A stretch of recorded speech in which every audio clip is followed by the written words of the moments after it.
boxing up a storm unboxing day host Madelyn. I'm I had my headphones on even though I don't need them host Emma. And it's that rare of rare occasions lately. It's an in-person Talk This recording session. Who would have thought? Yeah. Omicron can't keep us down. I guess not. And this week, as promised, a special middle of the holidays, what day is it edition? Talk Sunday. This. It's Sunday. Sunday noon. But you don't know that, listener. You're sitting there right now going, it's sometime between the 25th and the 31st. And that means it's time for our end of the year episode.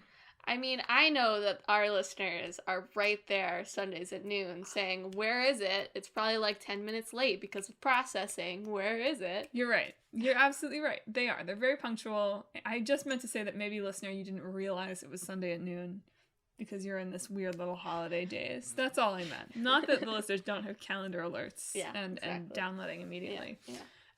So I look forward to this episode. I think it's a fun way to wrap up everything, and of course we'll have our 6 weeks in gaming episode again. However many weeks from now that is. This is gonna be a mess for me with this special episode thrown in here. I think it's 3 weeks from now. It's my side quest next, I think. You're right. Maybe? I'll have to check that. We'll figure that out. But we're gonna be looking back on 2021 this year and what we've been playing and what the industry has been up to and where we and the industry are going in 2022. Mm-hmm. So let's start off with the personal. The important stuff. The important stuff. Us. All about us. Emma, you want to start? You blew me out of the water with your games finished. Yeah. I finished 23 games this year. I think we both had 18 last year. You're right, we tied. I was going to ask you because I couldn't remember, but you're absolutely right. We both had 18 last year. Yeah. So I beat myself and beat Madelyn. I have 23, but I also played through the whole Act 1 part of Near Reincarnation, which, that's enough to count as a game, I think. 23 asterisk. In addition to playing, some Hades and some Fire Emblem Three Houses. Right. Have you rolled credits on Hades? Yes. Did that happen in 2021? No. Okay. That's last Got year. it. Okay. Yeah. 11 of those were on Switch, 11 were on PlayStation, 1 was on PC, and then my mobile game was on Android. I can't believe that you played a game on PC. It was a Wide Ocean Big Jacket, so it was about an hour long. Okay, I guess I can allow it. I just think playing a game on PC means that you have to give up Talk This hosting. I played a short hike on PC last year. I played a short hike. Did I play it on PC? I guess I did. On Mac, I guess. Well, probably. You're right, of course. Did I play it on a computer? Yeah. I think I did. So. So yeah, that's impressive, I guess. Or it's sad. I don't know. I don't know if I should be congratulating you for playing more games than you did in, height of lockdown year. Yeah. Well, I think what the difference was, I don't know if I played less games, but I certainly shelved less games. I remember last year I impulse bought a lot of games that I then did not end up finishing for whatever reason. And this year I only shelved 4 games, and I fully intend to go back to at least Alan Wake, just on easy mode. Mm-hmm, with the lights on. Yes.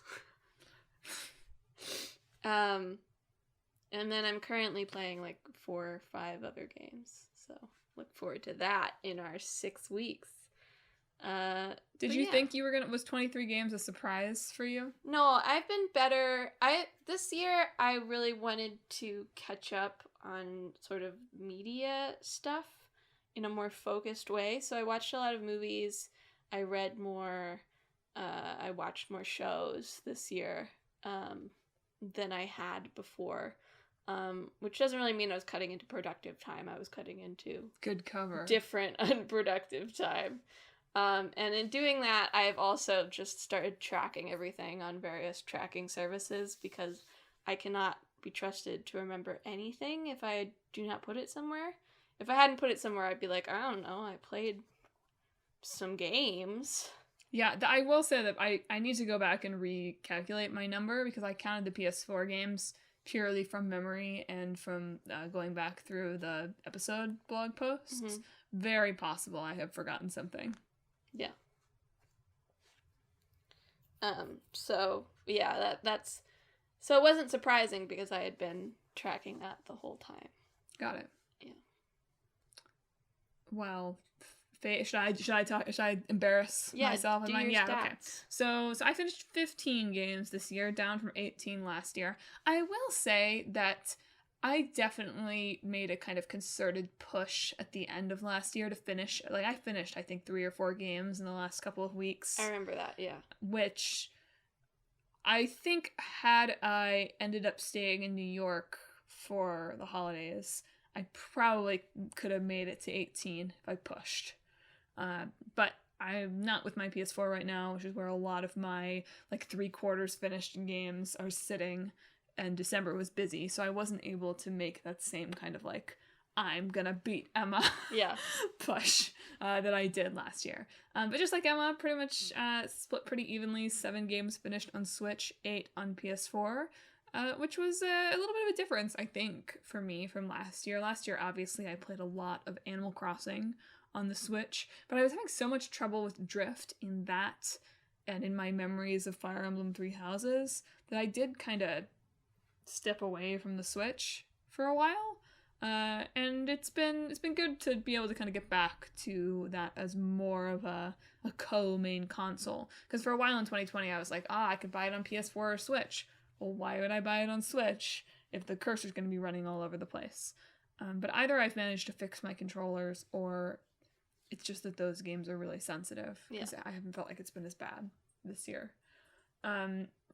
Yeah, so this also doesn't include, I really feel like, well, I had played Katamari Damacy and Katamari Forever before. I feel like in 2021 I mastered those games. Not to pat myself on the back too much, but really feel like we've gotten a lot of levels where we've just rolled up literally everything in the stress of the August move. So I didn't include those. But have you mastered the gimmick levels where you have to roll up the biggest of, like, a bear? You know, Clickbait Boyfriend got really close on the cow bear level. He played that level a lot of times. I didn't. I stepped back. I don't know. He had like a route. But he still couldn't get the giant cow bear. Oh. Maybe in 2022. Maybe the next time. Maybe I shouldn't. Whatever. Good goal. This will reach him at the exact right moment in 2022. This. Probably he'll be like, I am really stressed right now. Maybe I should play Katamari. Yeah. So that does not included there. But here's where we make fun of me. Emma's like, I'm playing like maybe 4 other games. Something like that. Nah, I've got 7 or 8 going. Just so stupid. I should finish some of them. So dumb. But it's because I keep starting games for the podcast and not abandoning them at the same rate. I did abandon some podcast games. But I just keep starting games for the show. I mean, it's admirable. You've definitely played more games for the show than I have, so. Well, that's true. I do think I missed more this year than I did last year. I did not go back. I'll save this for the video game apologies section of the episode. But I do think I missed more this year than I did last year. Just because there were weeks that I wasn't going to buy the fighting game. What was the fighting game we talked about a couple weeks ago? I wasn't going to buy Guilty Gear. Yeah, I feel like there were a few more episodes that were either like, you shouldn't buy this, or there's no way for you to buy this. To be fair, there were not that many. I think there was only one disqualification that was like, I can't play either of these games. I think I missed 2 or 3 more that were just like, the old one I can't buy and the new one is $60 and I don't want it. Yeah. Not that I didn't. I did spend $60 on some I bought WarioWare. And that has been a good investment, yeah. WarioWare, it's not my game of the year. Maybe it should be, but I'm embarrassed. But it's a good game. But yeah, I've also, I looked back, I shelved 5 games, all of them podcast games. Some games on the shelf, I'll throw it out. Moon was too hard for me. But I just couldn't. It was too hard. I got stuck. Haven. Remember Haven? Just didn't grab Clickbait Boyfriend and I as a co-op game that much. Really thought I would go back to it, but I think we started It Takes Two not that long afterward, and we were like, here we go. Yeah. Heavy Rain. I wasn't really serious about playing that, so... You didn't have to buy that, right? No, we had it on PS3, you're right. Genshin. Will the Wii correspondence, they're not Wii anymore, will Talk This Correspondent sisters, occasional correspondence, convince me to return to Genshin in 2022? Maybe. Maybe. And then Spelunky 2, which I feel like does not count. I really did play. I gave Spelunky 2 a shot, but I think I also have the baby gamer hands. Yeah. So, really nothing to be done there. And those baby gamer hands, they are a curse. Yeah. So, I feel like I did pretty good with that, not giving up on games. Yeah. Proud of that. It's pretty good. So, it's Game of the Year time. Yeah. I I don't really have a game of the year. Typical. I don't Me know. either. It's fine. Typical, though. Typical like this. Like, I can't pick one. It's always hard. I feel like this is the problem with the Game Awards, too. This is the problem with the Game Awards. At the end of the day, like, it's gonna come down to who played the most of this solid game, Mhm. right? Like, which of these games did the most people play, and it was good, you know? Yeah. Which does mean that a lot of, like, little ones that maybe do deserve more recognition, like, you just don't get around to that. There's not a festival circuit for games in the same way that there is, like, film, and it'd be harder to do anyway, right? Yeah, Because you it's can't too just, long. like, spend a day watching... You can spend a day watching films, but you can't really spend a day playing a bunch of games and finishing them, necessarily. That's true. Although you'd think that could in some ways be an advantage to smaller titles.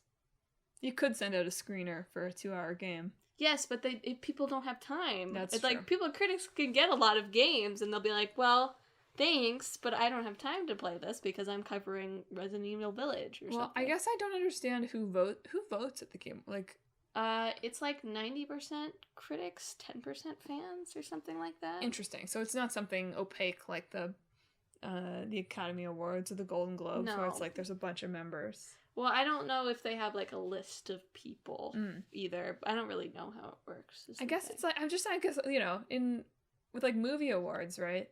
There's a lot of people who are actors or just like SAG members, right, who can vote on a lot of those things. It would be interesting to have an award show circuit that somehow involved developers in a more concerted way. I mean, there are smaller awards, you Of know, course. like in conferences have awards and stuff like that. No, I just mean it's interesting. It's an interesting contrast between, whatever. The Game Awards obviously is not on a par with any other awards show in any other media, right? Yeah. But I feel like pretty much all of our other big awards, Grammys, Tonys, whatever you want, have just a different way of doing it in a more robust, like you said, a festival circuit or Tony voters going to see shows, that kind of thing. Yeah. And so I feel like that's my problem with Game of the Year too. Is like I only I played 24 games this year. Mhm. Not all of those came out this year. Maybe like 15 of them did. Is that really a good enough thing to be like, oh yeah, this is the best game that came out this year? When I know I didn't play a lot of like the big ones or like the hip indies or anything like that, you know. And none of the things... I played a lot of good games this year. Mhm. I did not play a lot of, like... Transcendent. Yeah. Anyway, but we'll talk a little bit about games we liked for various reasons. Mm-hmm. So I guess I'll do a couple first. Go and then for it. We can swap off. Okay. So for small experiences, I literally bought a PS5 for Yuffie. Yep. And you know what? I don't regret it at all. Mm-hmm. I really don't. Even if I hadn't made use of my PS5 at all after that DLC was so fun and nice and really good to get into, and I love Yuffie a lot.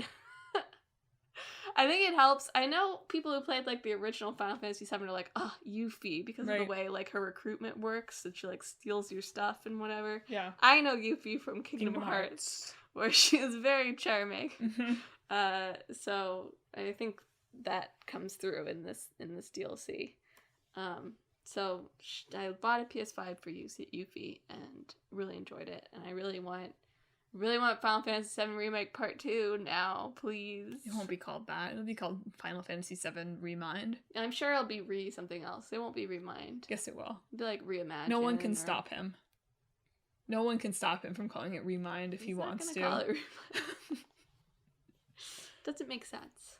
But I do think there'll be something else. Reunion will definitely be one of them, right? How many of these are there going to be? 3 is my guess. Okay. With maybe another DLC in between. Okay. But anyway, I think Final Fantasy 16 will probably come out first, so it'll probably be another year or 2. But we'll see. Maybe I'm wrong about that. The other thing is I played the Nier Replicant remake remaster thing. List the whole title, Emma. No. To Game of the Year. No. I definitely think generally that Automata is just the better game. That's solidified in my mind as I've gotten further away from it. I just think it felt like going backwards in like this sort of world and team's like creative growth, you know? So it was interesting, and there were definitely some good parts of it, but I just think Nier Automata is better crafted. But ending E, the ending that's added to this, is just so lovely in the fact that it feels like without it, like if you ended it at ending D, I think it would feel incomplete. Like it really feels like this completes what it is saying about things. What is it saying about like Nier's like hero complex, his need to save people as a form of love, even when like, you know, that's not the love people are asking for from him. And I think E really gets to the heart of that in a nice way. In a way that makes that elevates the rest of the game for me. So I appreciate that experience as well. Well, too bad there's not going to be any more Nier. Unless they give him oodles of money. Producer's already on it. Why don't you go next? Yeah, okay, so let's get the obvious one out of the way. You're all waiting with bated breath for which Yakuza game is going to be on Madelyn's list here. It's 5. This year I played 4, 5, and 6. Played a little less Yakuza this year apparently than I did last year when I played most of 0, 1, 2, and 3. And I haven't played one since the first half of the year. This is really my first half of the year MVP. It's Yakuza 5. I really feel like it's my favorite of the series. Well, no, 0 it's so close. I would have to go back and replay 0. But 0 and 5 really close for favorites of the series. I don't know. I can't remember. I feel like I've often listed 5 as the best. There is not enough Majima in 5. He is dead for most of it, which really is a knock. But I do think something that I really appreciated in this series that I've talked about on the show before is, you know, the willingness to tell an extended, mature story and to have characters grow and develop to some extent. And something that I thought was very cool about 5, even more effectively than the way they did this in 6 for me, was the way that the show, Yakuza is basically a show. It's kind of a show, yeah. The way that the cutscenes do a nice job of reckoning with Kiryu's legacy is something that like is a real through line through the series of Kiryu makes a choice as a young adult to become part of the Yakuza, and a few choices thereafter lead him to prison and that kind of thing. And what does that mean for the people around him? What does that mean for what his choices are in life?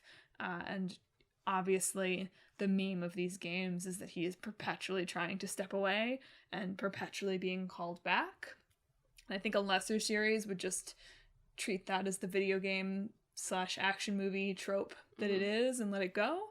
But I really appreciated that 5 and 6 in particular kind of reckon with this idea of, you know, him wanting to step away and not being able to, not just because Daigo is baby, but because, you know, he made this choice as an 18-year-old and whatever, and now he can't take it back.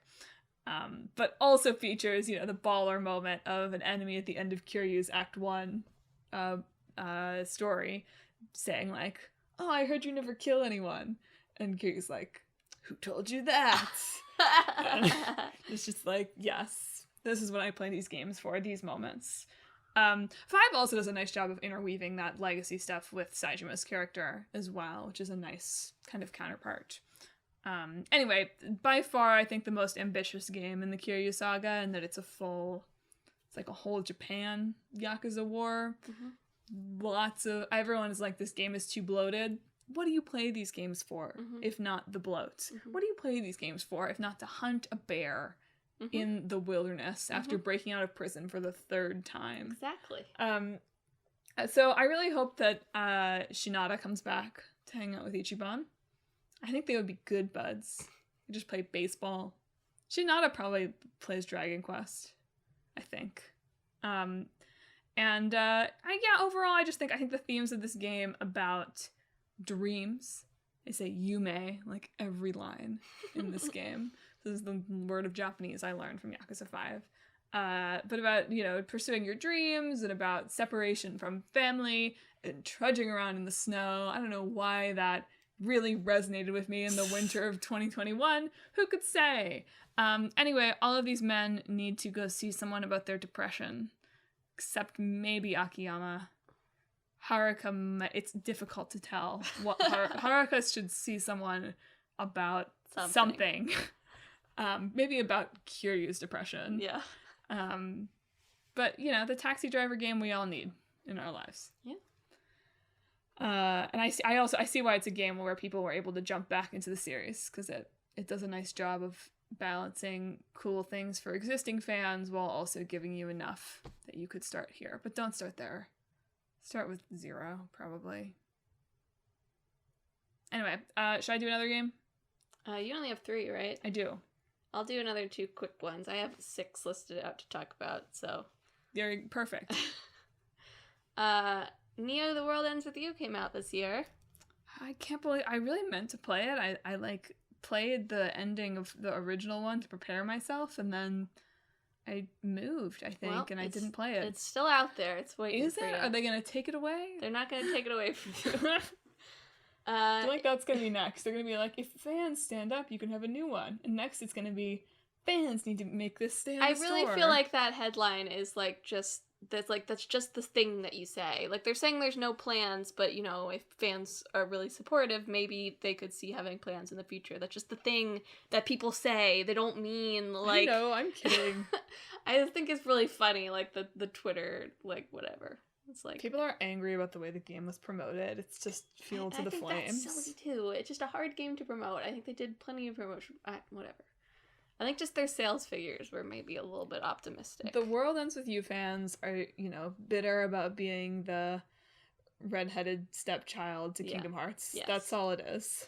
Anyway, Neo: The World Ends With You came out. It did not come really anywhere close to the love I have for the original, I think. I think it suffers from, they had some ideas when they were writing, like, a New Day scenario, and then they were like, maybe we want to do something else, but maybe we have to keep New Day in there too.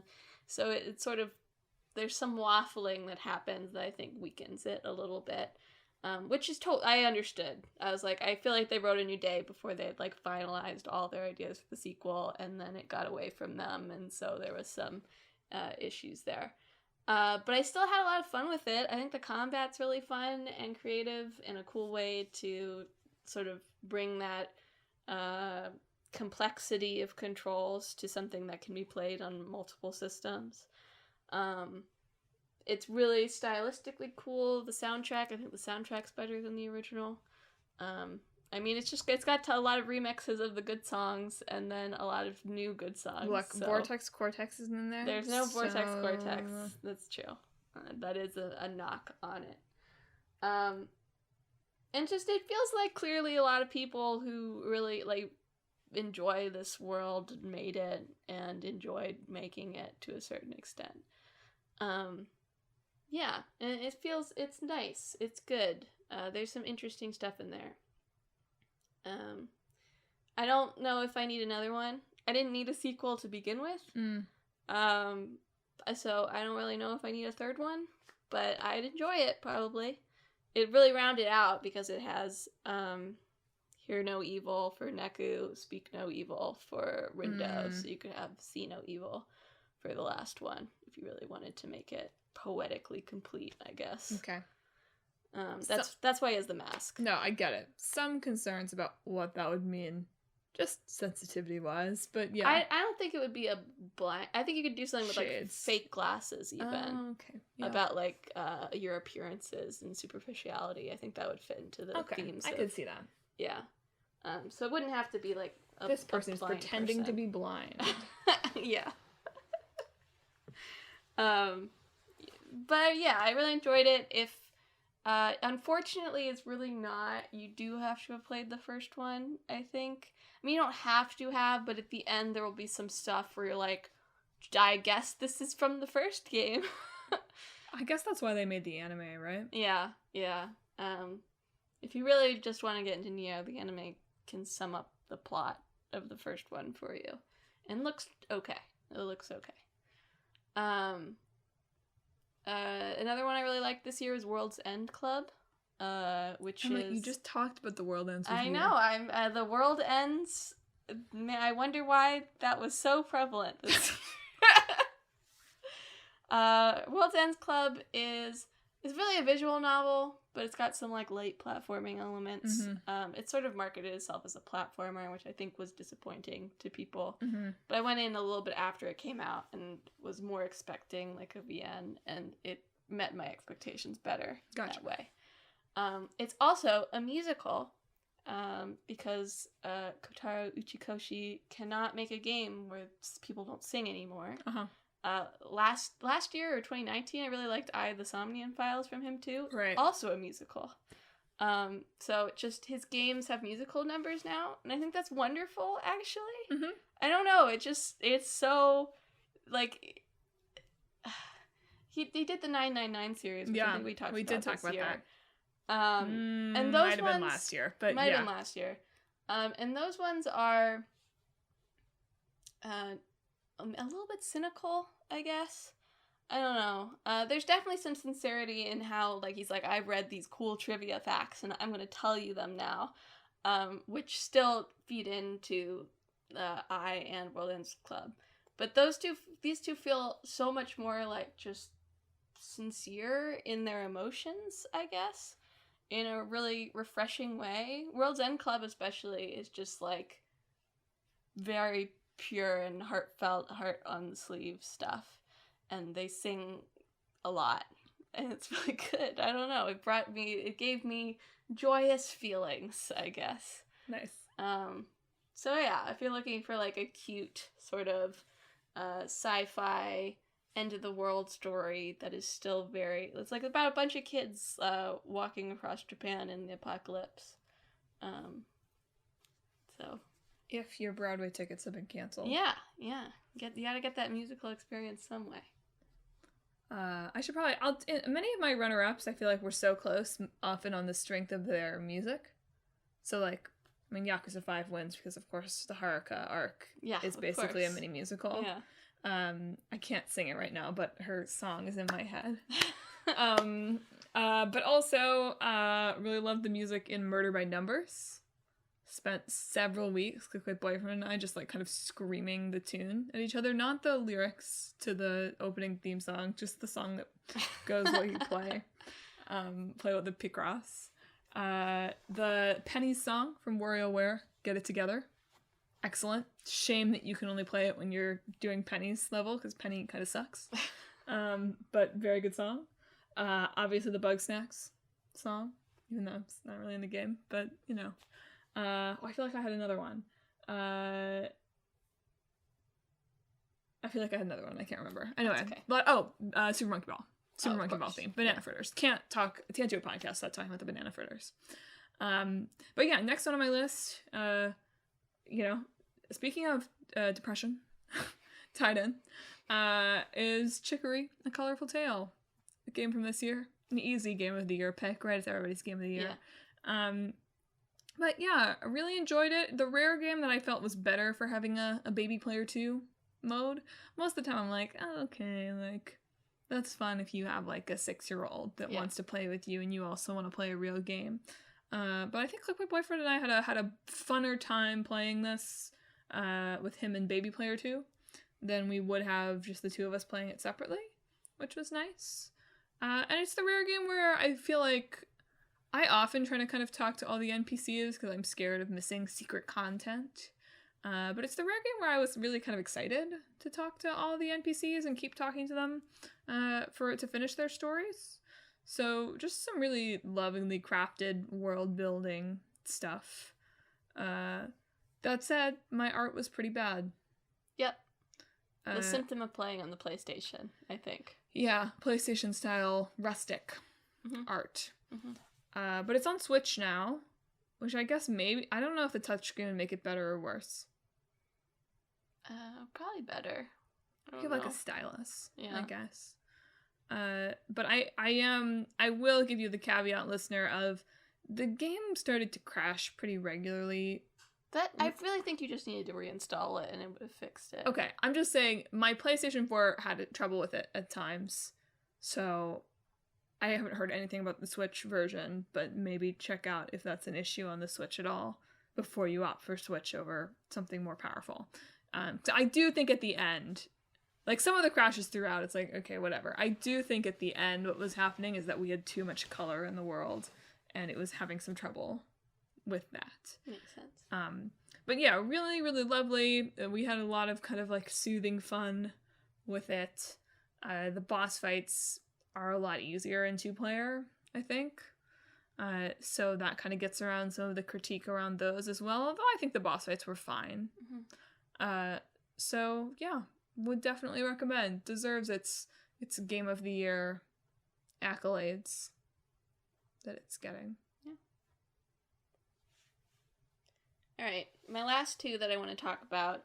I played Nausea at the beginning of the year, which is a single-player social deduction game, in which you're on a ship with all these other NPCs, and you have to figure out which one of you is the Nausea, which is like an alien life form that wants to kill all the humans. And every night during like warp time or something, there's some sort of in-universe justification for it. I remember this They game. have time to kill one human every night, so you have to find them before they outnumber the humans on the ship, basically. Right. And there's also other roles like engineer and doctor, and that can check things. There's a Nausea follower, basically, that's on their side, but don't know who the Nausea are. And there's a bug, that if the bug lives, they destroy the universe. So you also don't want to catch the bug. And there's a whole lot of, interplay with that. But I just found it a really very cool experience. It didn't work perfectly, right? But I felt like, over the course of my, 130 loops of this, because the overall plot is you and one other crew member are stuck in, this time loop. Right. Where you're trying to figure out how to get out of it. Yeah. And also save your crew from the Nausea or whatever. So you have to play a bunch of different roles to sort of trigger different events, and make progress in discovering what's going on. But so over the course of all those loops, it really did make me feel like I knew these characters and their quirks and how they would act in certain discussions. Kukrushka, if Kukrushka decided you were guilty, you might as well try to get her frozen before she turns everyone against you, regardless of her role. Yeah. Because she will just decide and then never change her mind. Or, Comet can't lie, but tries to a lot. Nice.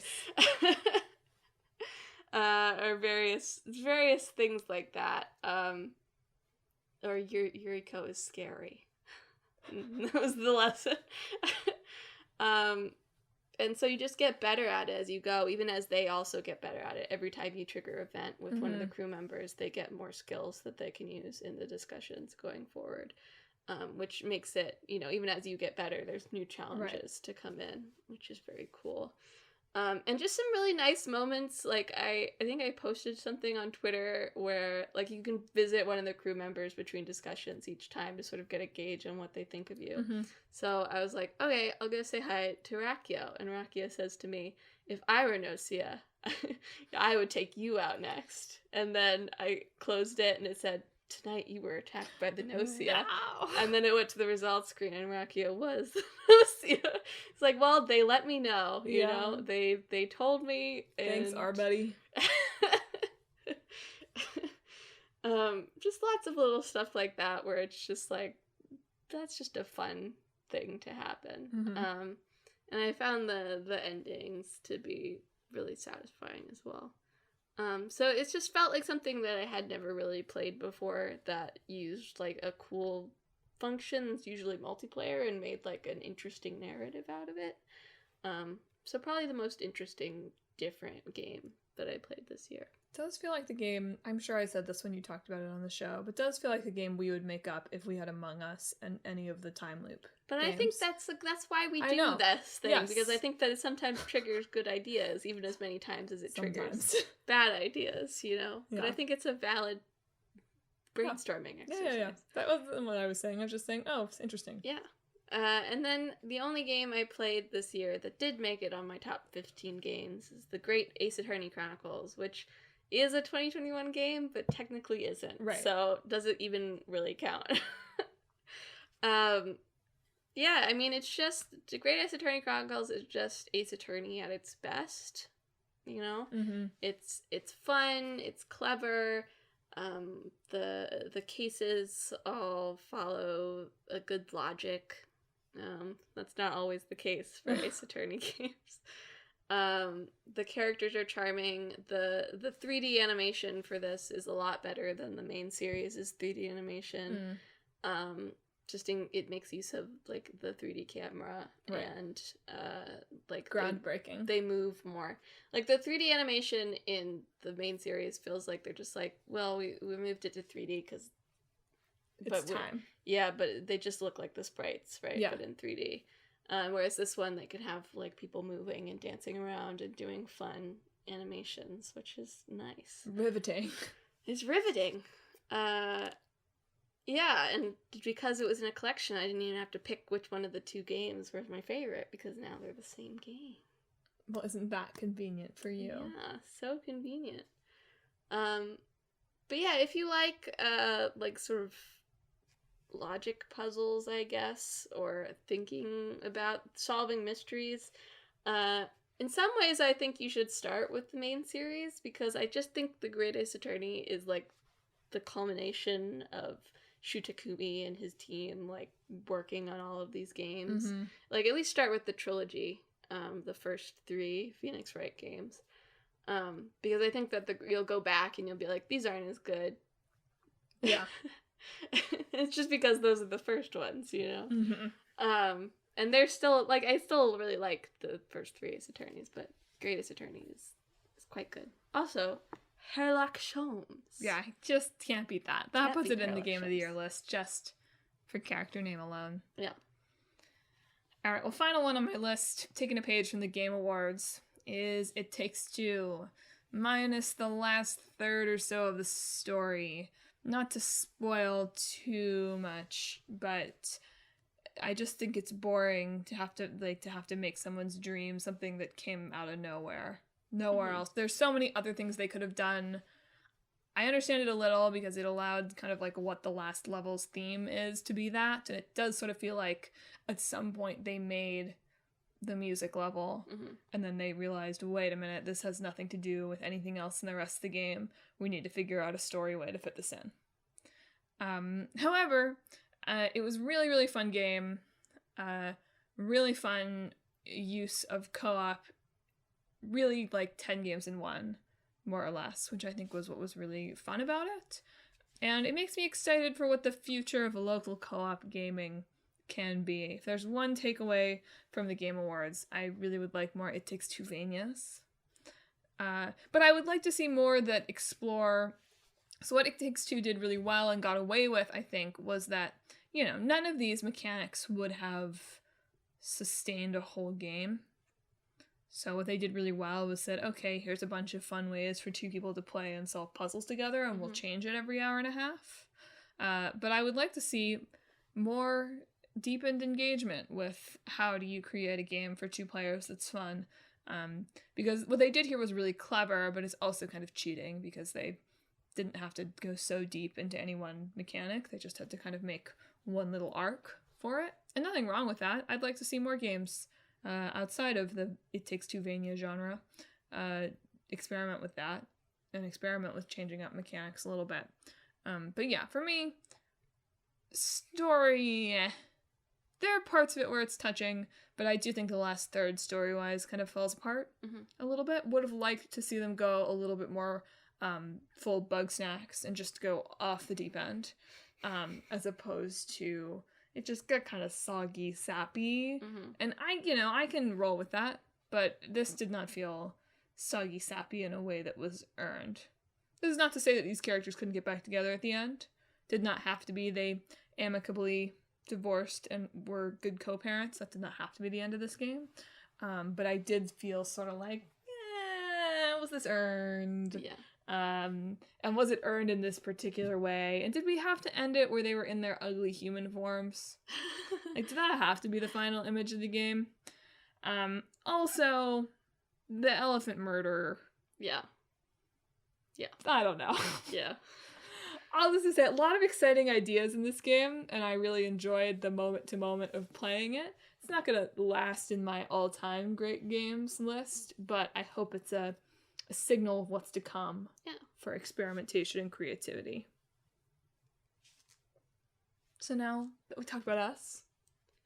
Yeah, let's do some rapid-fire talking of stuff that happened in the game industry this year and stuff we should be worried about going forward. Nice. Here's the anxiety section of the episode. Excellent. You want to start? Are we going right down this list? Is gaming apologies where you want to begin? Well, we can just talk about it generally. Great. I just grabbed a bunch of articles that did. were like, here's the year in review that I thought would be useful. Well, we had talked this. We're sorry for the games we didn't play, and we're sorry that the podcast was even better this year than it's ever been. Yeah. Sorry. It's really hard to say this. I'll put like a picture of us like looking sad with like a white background. Yeah. Like, and like lowercase font. Type it. We messed up like on the thumbnail.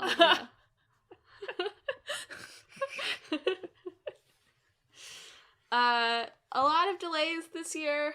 A lot of people apologizing for delays. I think this is just symptomatic of how the gaming industry's schedules have absolutely no room for anything to go wrong, let alone a nationwide global issue.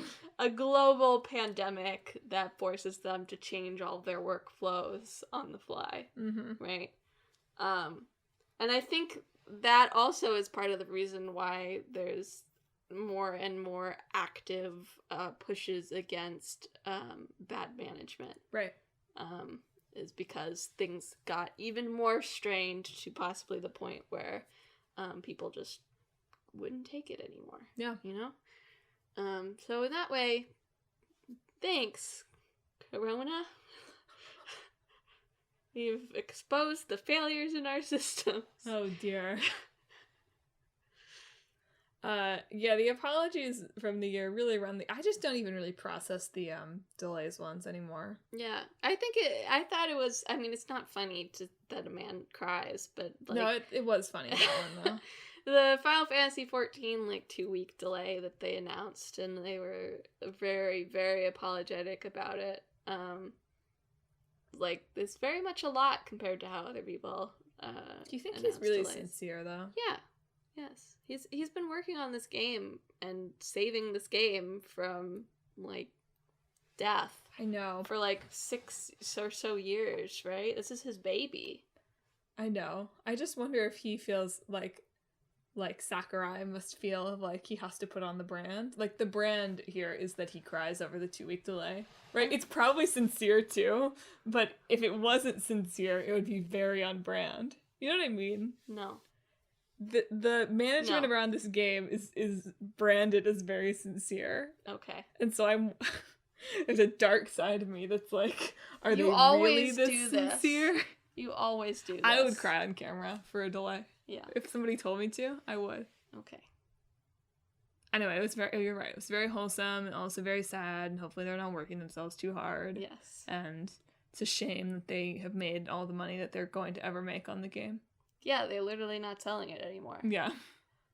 There's no free trial. Go away. It's probably because we talked about it on the show the other week. Yeah, that's definitely it.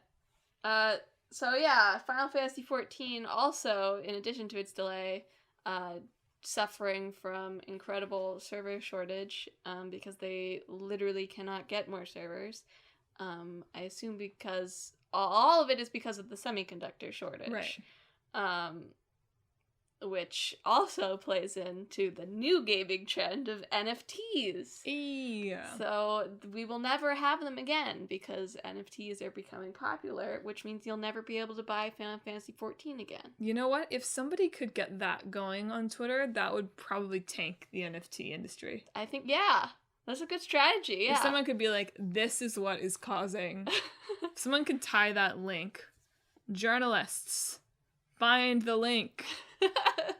Enhance. I mean, it's also why you can't get consoles and will continue not being able to get consoles since the semiconductor shortage is forecasted to last through next year, Forever. possibly into 2023 at this moment. Yeah.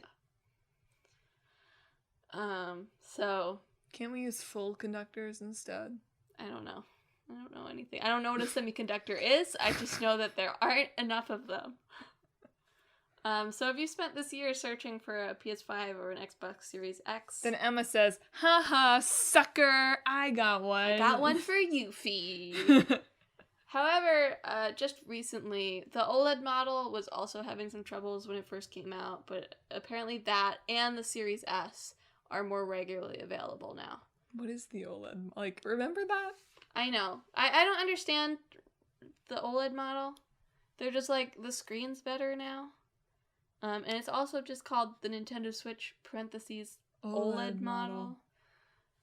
Everything Nintendo does is deeply baffling and hurtful to me. And makes them a lot of money.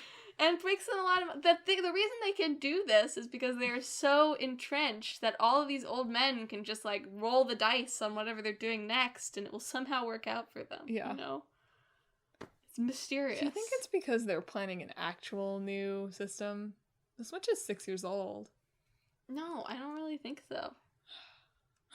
I mean, I hope they're not. I don't want to buy... I already am not going to be able to buy a PS5, so I don't need Nintendo to also move on. And we would have to buy one for Breath of the Wild 2 in my house, you know? Yeah. Like, whatever... We'd have to pay whatever they wanted us to pay. Yeah. I mean, there's persistent rumors about some sort of Switch Pro, but... Yeah, okay. Sure there is. It hasn't come to fruition. Yeah, it has. It's the Nintendo Switch OLED model.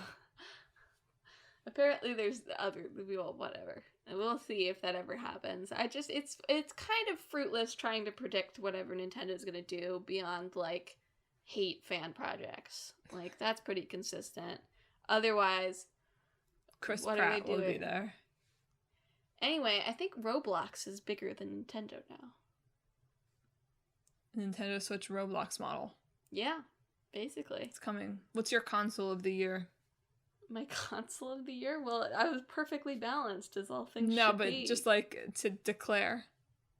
I'm gonna get an Xbox Series S and I'm gonna love it. Listeners, do you believe this nonsense?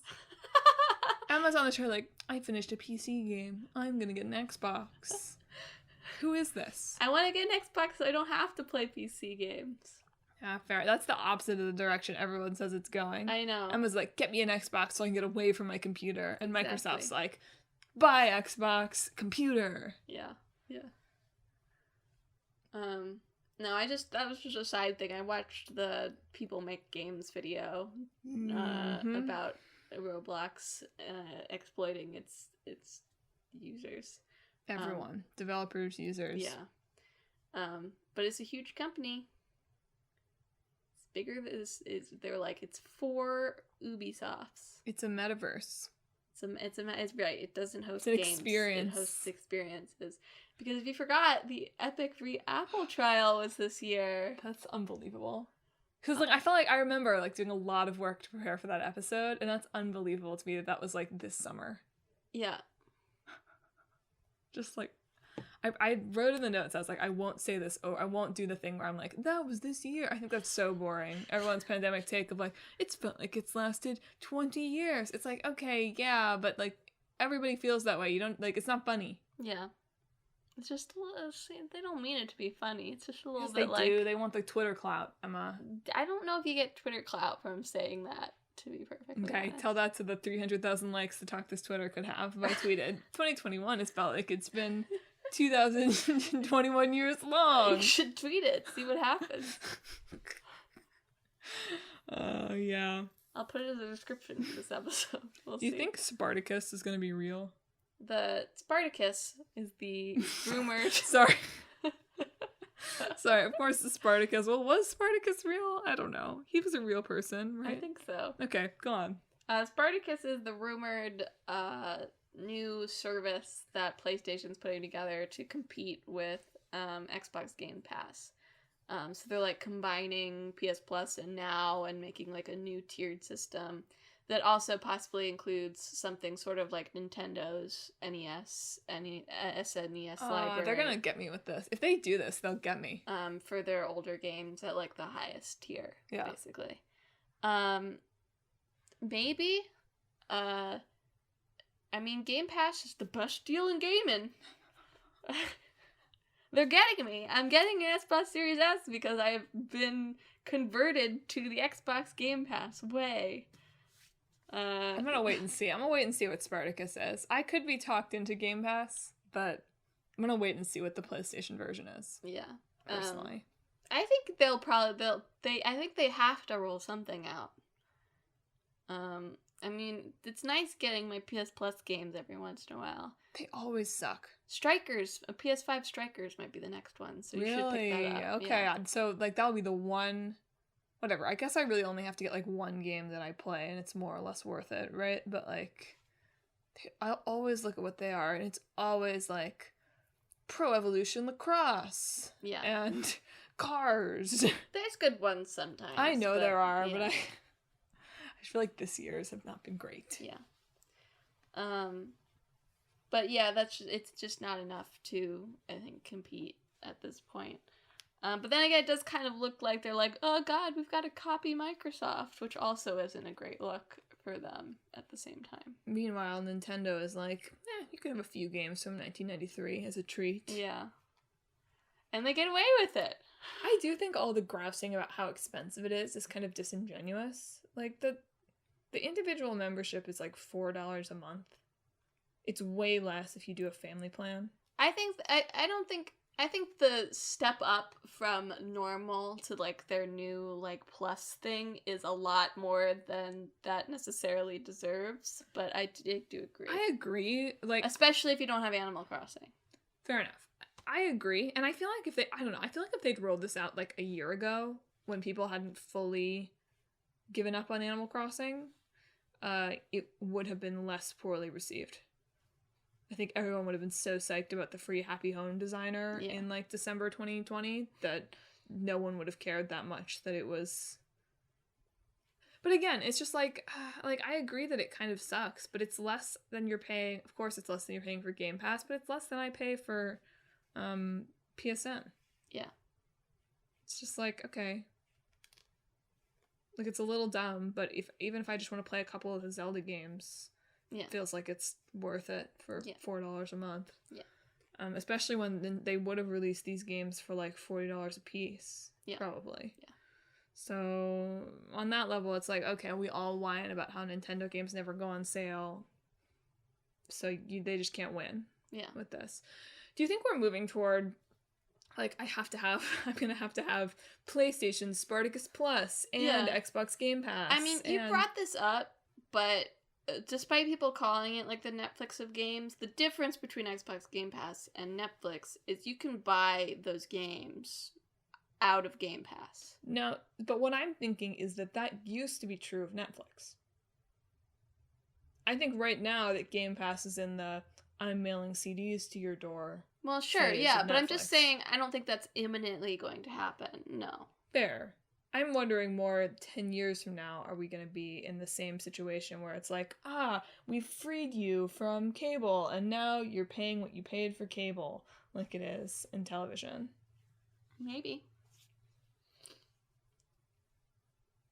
And what does it mean for games preservation? Nothing good. Yeah. None of the none of them seem particularly interested in game preservation outside of can it make us more money now? Money. Which is a shame, but I guess that's just capitalism for ya. Yeah. Hey, that's capitalism. Hey. Hopefully they all invest in some better internet for America. That seems like that seems like a necessary step if they're really gonna go all in on streaming games. Is that they need to be lobbying hardcore for better broadband access. Yeah, because they probably are doing that. I really feel like streaming games just aren't viable for I've never even considered doing it. Large swaths of people, yeah. I guess I do have now Verizon Fios. But prior to that, I would never have considered trying to stream a game on my crappy Spectrum internet that I had. Yeah. I still really wouldn't consider trying to do it on this internet because I don't think it could possibly be that good. But I don't know, I guess. Who knows? Yeah.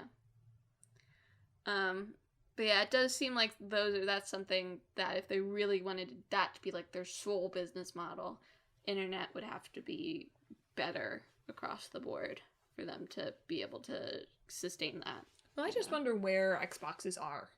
That's also true. Like what? It does also depend on their own demographics. I actually have no idea. I would kind of assume that there have to be a fair number of them existing outside of cities, but also those people even now are kind of locked out of a lot of not locked out of, but engaging with digital games marketplaces is obviously much more difficult. Yeah. If you're someplace where you have a much harder cap on your internet than most urban people do. We're already in a place where games require some level of internet because everything has a day one patch now. Right. Again, another symptom of the fact that the industry does not have enough time built into their schedule. Yeah. I mean, patches are good in theory, right? You miss a bug, you can fix it. Right. But yeah. So what's coming in 2022? NFTs, baby! Hey. Whoa! You want your non-fungible tokens? Get rid of your old Bungie tokens. Those Bungie tokens so last year.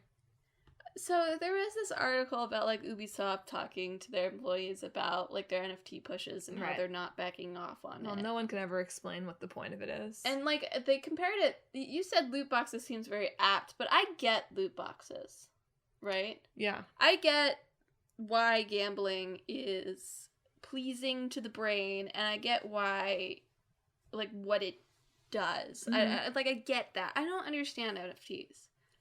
Yeah, They're just such a straightforward scam. It's really hard for me to wrap my head around why people buy into it so much beyond people are Googling this.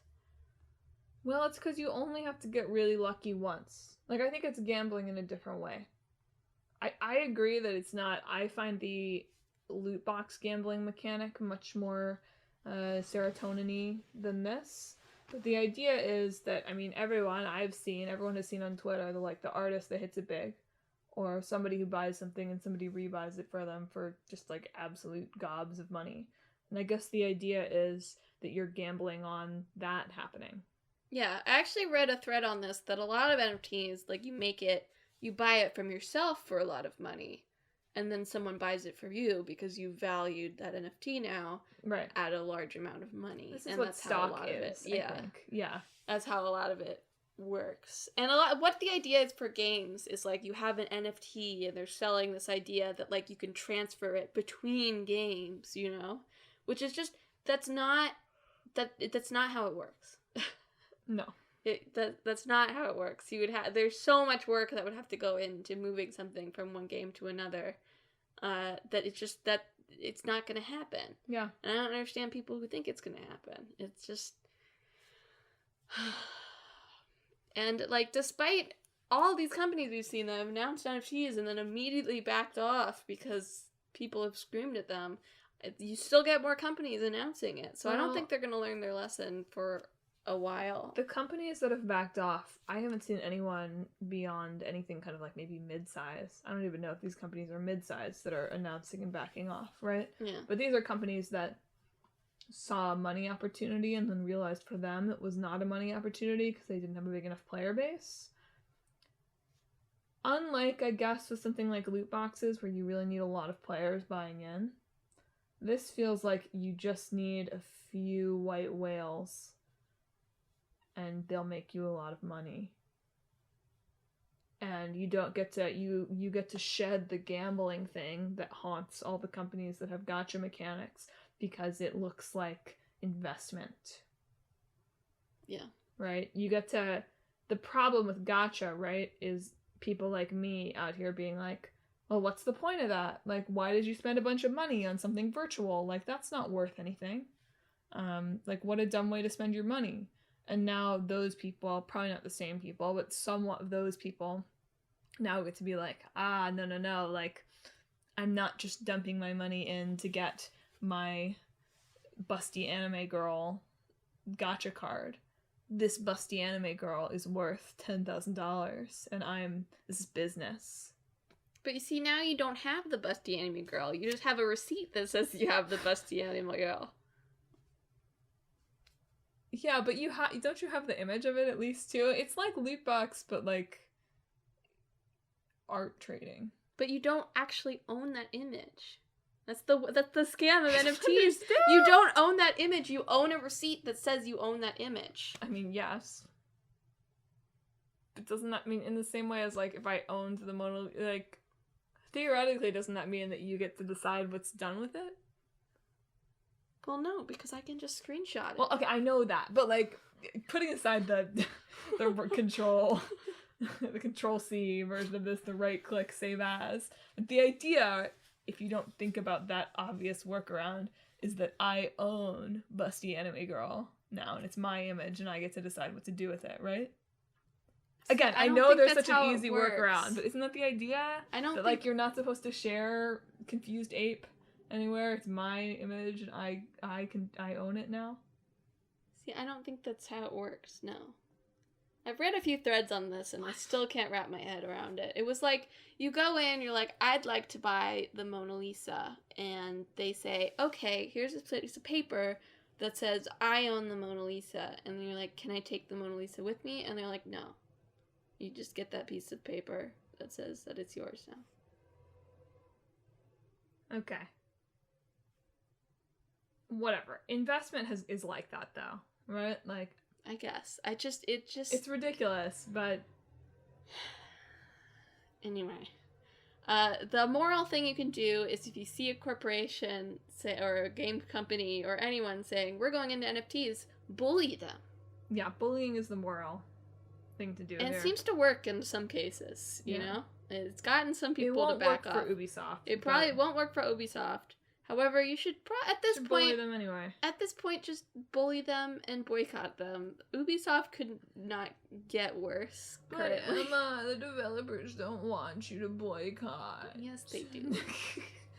Emma. Yes, they do. They do though.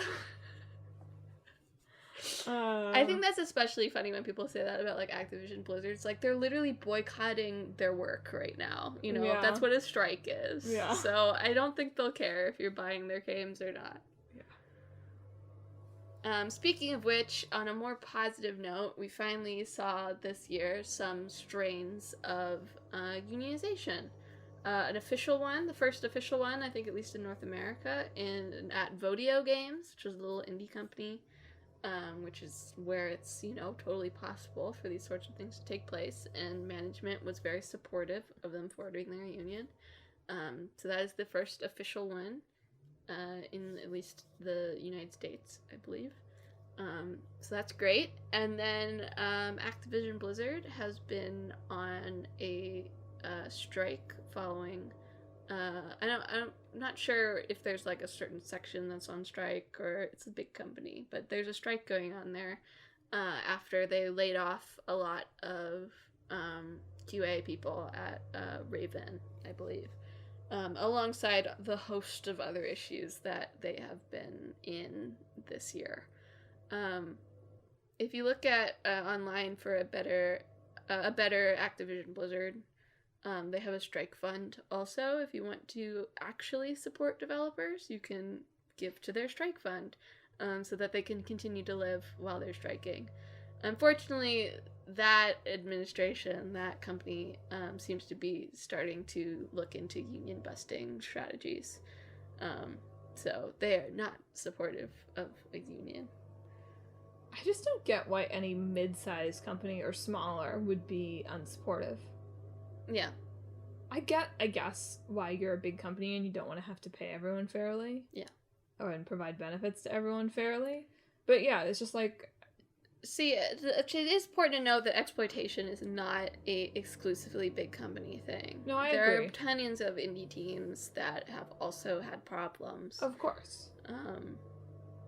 And mid-sized teams that have also had problems. So, it just really depends on who is running your thing and whether they are supportive or not, you know? Why are people bad? I don't know, Madelyn. Why are people bad? That's the question the for question. 2022. Speaking of, games coming to your screen. Yeah. Chris Pratt. There's a bunch of video game adaptations happening. Officially in the next year, there'll be Uncharted, the movie, a Halo TV series. Starring Chris Pratt, probably. No. You never know. You're right, I don't know who's... They showed the Master Chief in a trailer at the Game Awards, but Chris Pratt. Who's under there? Chris Pratt. As Mario. The Last of Us TV series does not have Chris Pratt so far as I know. At least not in the main roles. More Sonic, maybe he has a cameo. And the Mario movie, I think, is the next holiday. So... Do you think they'll do a Mario and Sonic at the Olympic Games movie for the next Olympics? That would be clever. So... Free ideas, yeah. And Netflix also, just over the past few years, had announced, like, a ton of ones, like Assassin's Creed, like Tomb Raider, Final Fantasy. We'll see if any of those resurface in the next year, or if they have sort of fallen apart since then, which is totally possible. One can only hope.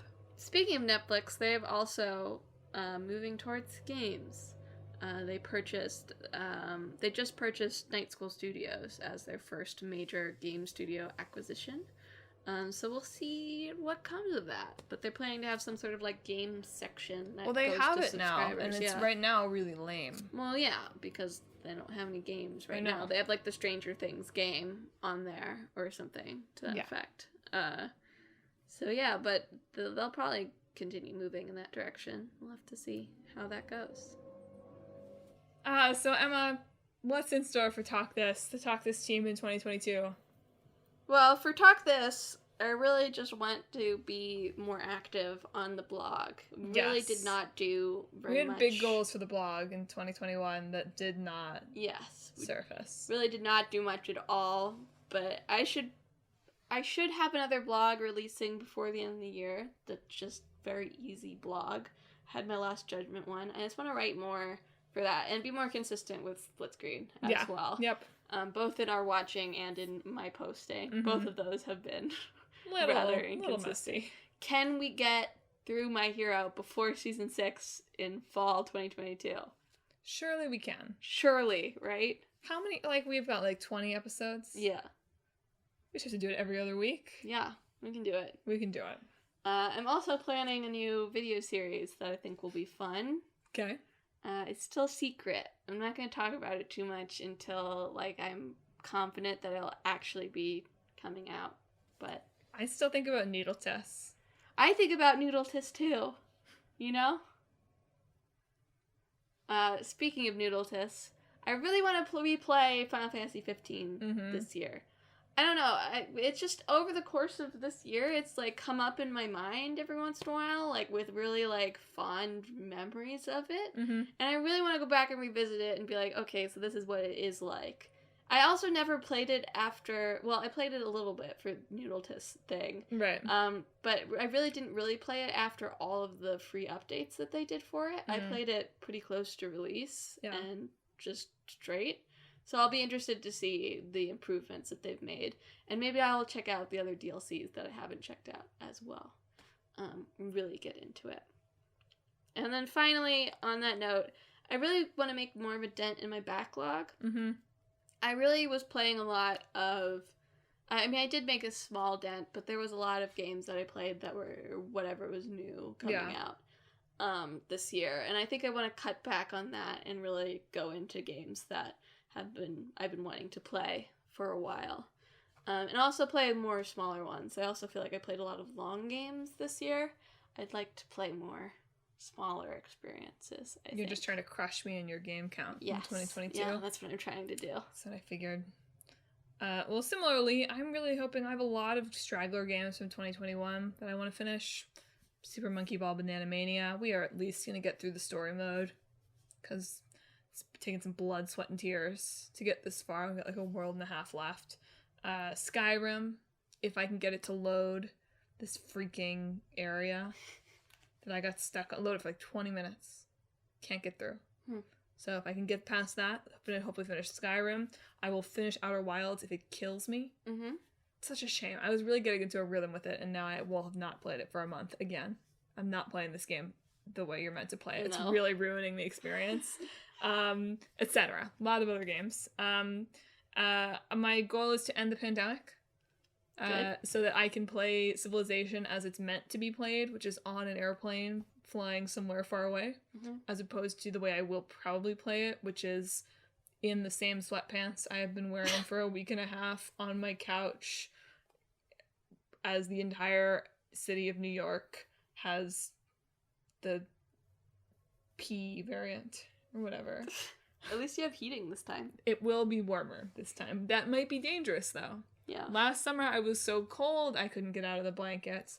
Last winter, I was so cold, I couldn't get out of the blankets. This winter, I will sit by the heater and never move again.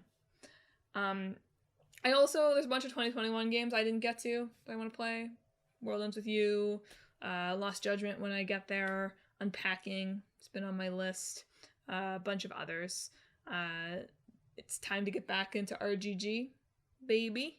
I'm very excited for you to play Judgment and Yakuza 7, and very perversely excited for you to play Lost Judgment. I'll probably play Judgment first, and then we'll see if I am ready to boot up the PS3 for zombies. All right. When I should spice that in. Maybe I'll save that for next Halloween. I don't know. But yeah, more vlogs from me. Madelyn, get your life in order so you can do things on a regular schedule. Maybe buy an SD card for my Switch so I can stop having to archive software every time something has to update. Just be an adult. And all of these dreams of playing these games will get torpedoed by me playing games for the podcast. Yes. So looking forward to it. Will I get a new console? Not if I tell Clickbait Boyfriend. Well, I don't know. I don't know what the strategy is. It's like, do we have to get a new console for Horizon Forbidden West or, God forbid, Breath of the Wild? Or do I tell him that those are only for the new consoles and he can't play them? Hard to say. I know. What is the... Will the Breath of the Wild sequel even come out next year? Or will it again be at the Game Awards' most anticipated game, Breath of the Wild Untitled It'll sequel? come out and it'll be everyone's most anticipated game. Just forever. Yeah. But Kingdom Hearts 20th anniversary. I am excited for that. I'm excited to see what is happening next in Kingdom Hearts. I've appreciated that there's been a little bit of break, actually, from the series. You know? I guess.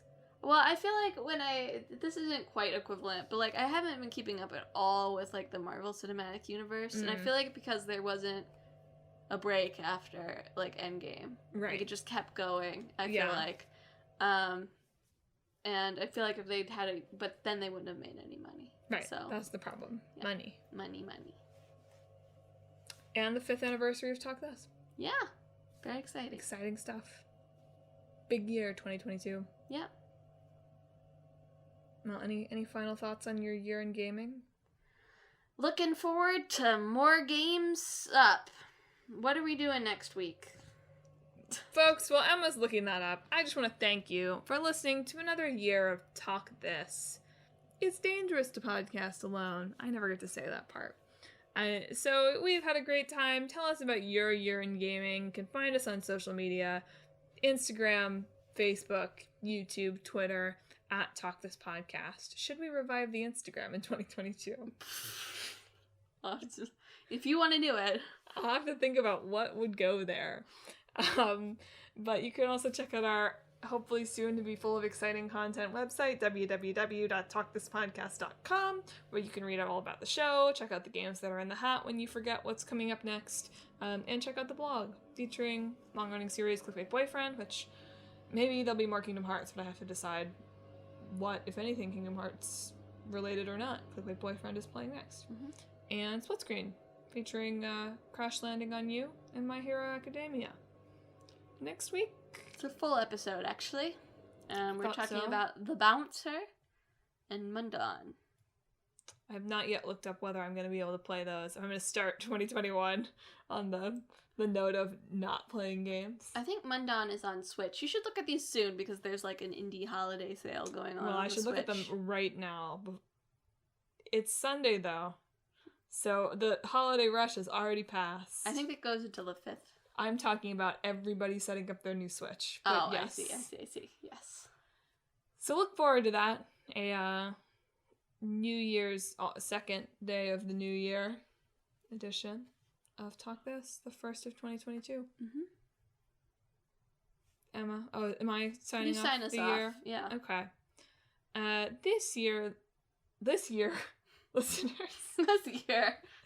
I hope that you find unions and reunions and